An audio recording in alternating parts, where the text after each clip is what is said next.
بسم اللہ الرحمن الرحیم۔ بسم اللہ الرحمن الرحیم۔ السلام علیکم عزیز طلباء، جیسا کہ آپ کو معلوم ہے کہ ہم نظم برسات کی بہاریں پڑھ چکے ہیں، اس کی زبانی تشریح کر چکے ہیں۔ آج ہم نظم برسات کی بہاریں کی تشریح لکھیں گے۔ آپ کو نوٹس مل چکے ہیں، آپ نیٹ بک نکال لیں اور لکھائی شروع کریں۔ نظم برسات کی بہاریں۔ برسات کی بہاریں کے شاعر کا نام ہے نذیر اکبر آبادی۔ برسات کی بہاریں کا مطلب ہے برسات کی رونقیں، برسات کی خوشیاں یا برسات کے مزے۔ بند نمبر 1 ذرا ملاحظہ کیجیے۔ ہے اس ہوا میں کیا کیا برسات کی بہاریں، سبزوں کی لہلہاہٹ باغات کی بہاریں، بوندوں کی جمجماوٹ قطرات کی بہاریں، ہر بات کے تماشے ہر گات کی بہاریں، کیا کیا مچی ہے یارو برسات کی بہاریں۔ جب ہم تشریح لکھیں گے تو سب سے پہلے حوالہ بند لکھیں گے۔ حوالہ بند نظم برسات کی بہاریں، حوالہ شاعر نذیر اکبر آبادی، شاعر کی ادبی حیثیت نظم گو شاعر۔ نظم گو شاعر یا غزل گو شاعر یا قصیدہ گو شاعر یا مرثیہ گو شاعر جو بھی ہو وہ ہم لکھیں گے۔ تخلص نظیر، شعری مجموعے کلیاتی نظیر۔ اس کے بعد ہم خل لغت کی طرف آئیں گے۔ خل لغت کا مطلب ہے مشکل الفاظ کے معنی۔ بہاریں رونقیں، خوشیاں مزے۔ لہلہاہٹ گھاس اور پودوں کا ہوا سے ہلنا، یعنی جب ہوا چلتی ہے تو اس کی وجہ سے درختوں کے پتے اور گھاس اور پودے ہلنے لگتے ہیں، اس کو لہلہاہٹ کہا جاتا ہے۔ بوندوں قطروں، قطرات قطرے کی جمع ڈراپس۔ باغات باغ کی جمع گلستان۔ قلندر مومن کا ایک شعر ہے کہ گلستان کے می پوینو تازہ کی ہر ازغیر دہم زما فضل کے ماچی۔ تماشے یعنی کھیل نظارے۔ جمجماوٹ میٹھی اور سریلی آواز، میلوڈیس وائس، چمک دمک بھی اس کو کہتے ہیں۔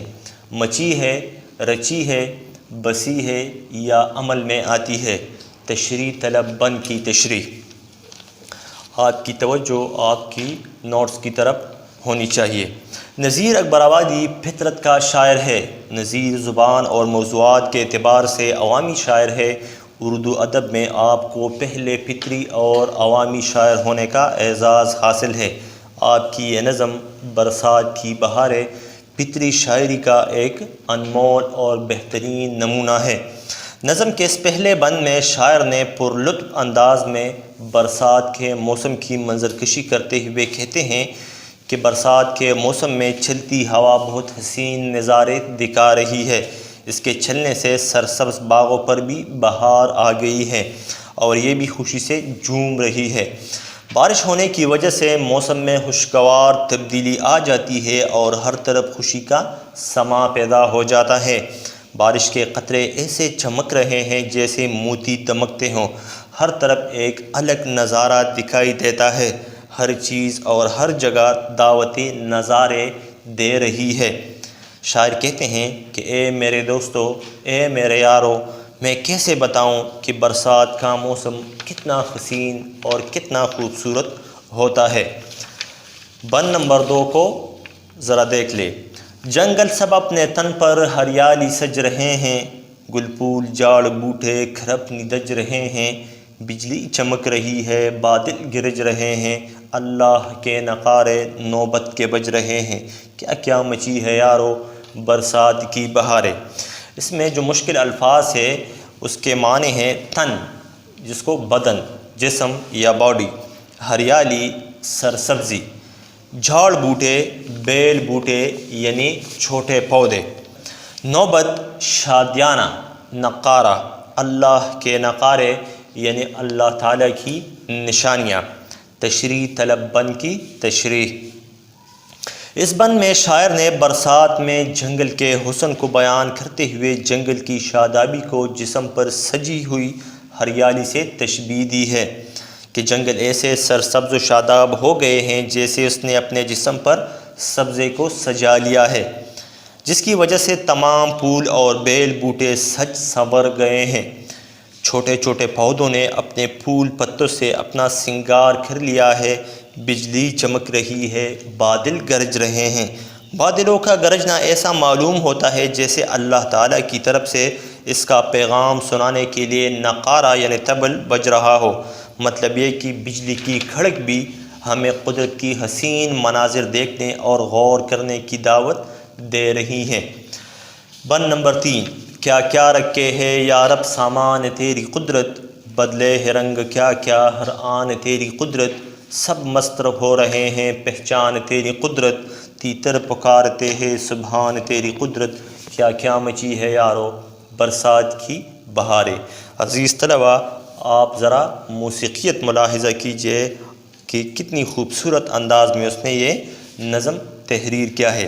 خالی لغت ہے قدرت یعنی اللہ کی شان، اللہ تعالیٰ کی طاقت، ہر آن یعنی ہر لمحہ، ہر لحظہ، چبے لتا یا و لحظہ تیریگی لقد کال پشان اگد تیریگی۔ لحظہ کا مطلب ہے گھڑی یا لمحہ یا آن یا لحظہ۔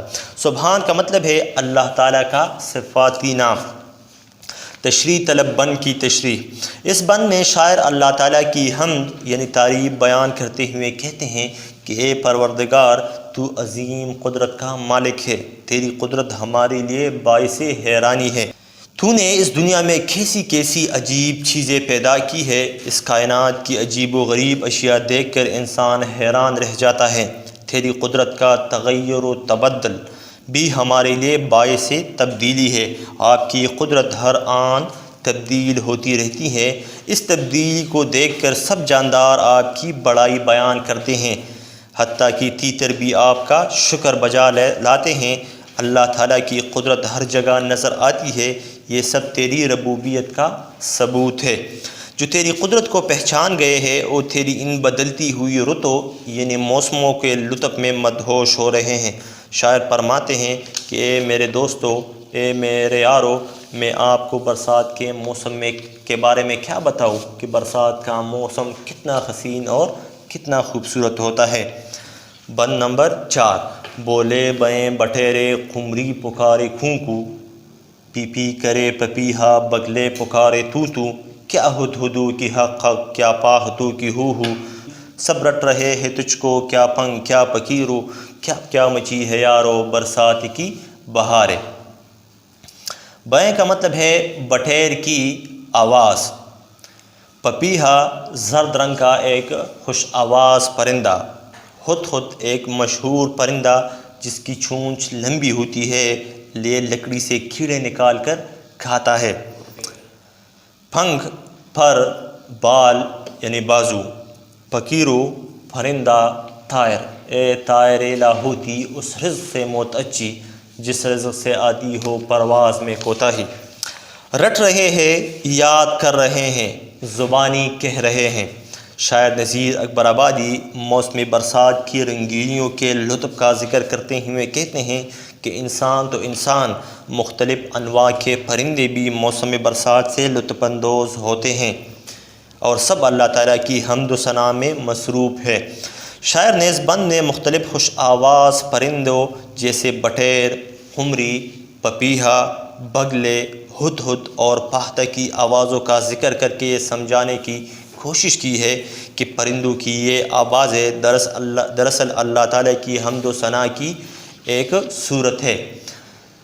ہر پرندہ اپنی آواز میں اللہ تعالیٰ کی تعریف و توصیف میں مشغول ہے۔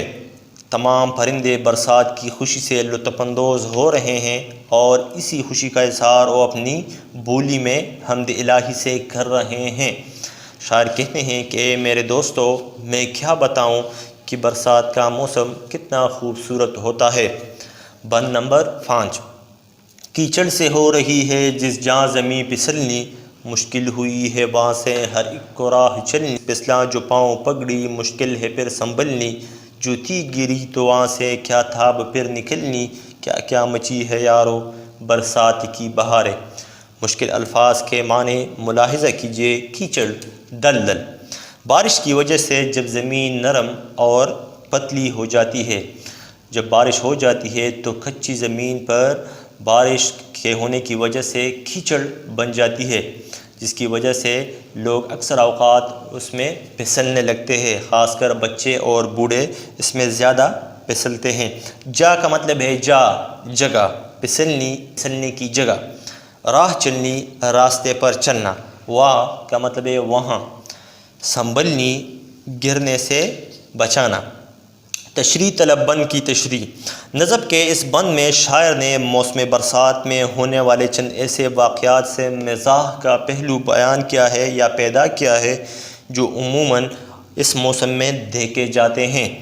جس جگہ کچی زمین ہوتی ہے وہ زمین پھسلنی ہوتی ہے، جس سے کسی کا گزرنا دشوار اور مشکل ہوتا ہے، اور اگر کوئی اس پر چلتا بھی ہے تو ایسا پھسلتا ہے کہ پھر اسے اپنی سر پر رکھی گئی پگڑی سنبھالنی بھی مشکل ہو جاتی ہیں۔ پگڑی سنبھالے گا تو خود گرے گا، اگر خود کو سنبھالے گا تو پگڑی گرے گی۔ اس کے علاوہ اگر کیچڑ میں کسی کے جوتے پھنس جاتے ہیں تو پھر وہاں سے گزرنا مشکل ہوتا ہے۔ یہ سب دلچسپیاں، یہ سب رنگینیاں برسات ہی کی بدولت ہیں۔ اے میرے دوستو، برسات کا موسم ہمیں کیسی کیسی خوشیاں دیتا ہے۔ میں کیا بتاؤں کہ برسات کا موسم کتنا خوبصورت ہوتا ہے۔ آپ خود ملاحظہ کر سکتے ہیں، برسات کے موسم میں جب بارش ہو جاتی ہے اور جو زمین کچی ہوتی ہے تو اس پر پھسلنا اور اس پر گرنا آپ ملاحظہ کر سکتے ہیں۔ بند نمبر 6 آخری بند ہے۔ گر کر کسی کے کپڑے دلدل میں ہیں معطر، پھسلا کوئی کسی کا کیچڑ میں منہ گیا بر، ایک دو نہیں پھسلتے کچھ اس میں آن اکثر، ہوتے ہیں سینکڑوں کے سر نیچے پاؤں اوپر، کیا کیا مچی ہے یارو برسات کی بہاریں۔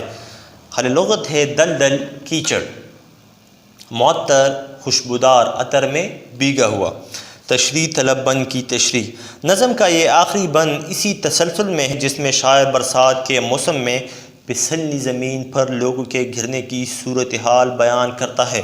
شاعر کہتا ہے کہ جب کیچڑ میں کوئی پھسل کر گر جاتا ہے تو اس کے کپڑے کیچڑ میں لت پت ہو جاتے ہیں، اور بعض تو منہ کے بل ایسے گرتے ہیں کہ سارا چہرہ کیچڑ سے بھر جاتا ہے۔ اس کی یہ حالت دوسروں کی تفریحی طبع کا باعث بنتی ہے اور سب اس پر ہنستے ہیں اور اس کا مذاق اڑاتے ہیں۔ شاعر کہتا ہے کہ اس طرح کا خوبصورت واقعہ کسی ایک بندے کے ساتھ پیش نہیں آتا، بلکہ کئی ایک اس طرح پھسل کر کیچڑ میں گرتے ہیں۔ بہت سے لوگ اس کیچڑ میں ایسے گرتے ہیں کہ سر نیچے اور پاؤں اوپر۔ اس طرح کے دلچسپ واقعات ہمیں برسات کے موسم میں ہی دیکھنے کو ملتے ہیں۔ یہ سب برسات ہی کی رونقیں ہیں جو ہماری زندگی میں رنگ بھرتی ہے۔ شاعر کہتے ہیں کہ میرے دوستو، میں کیسے بتاؤں کہ برسات کا موسم کتنا حسین، کتنا خوبصورت اور کتنا رنگین ہوتا ہے۔ بہت شکریہ جی۔ اللهم انفعنا بما علمتنا وعلمنا ما ينفعنا وزدنا علما۔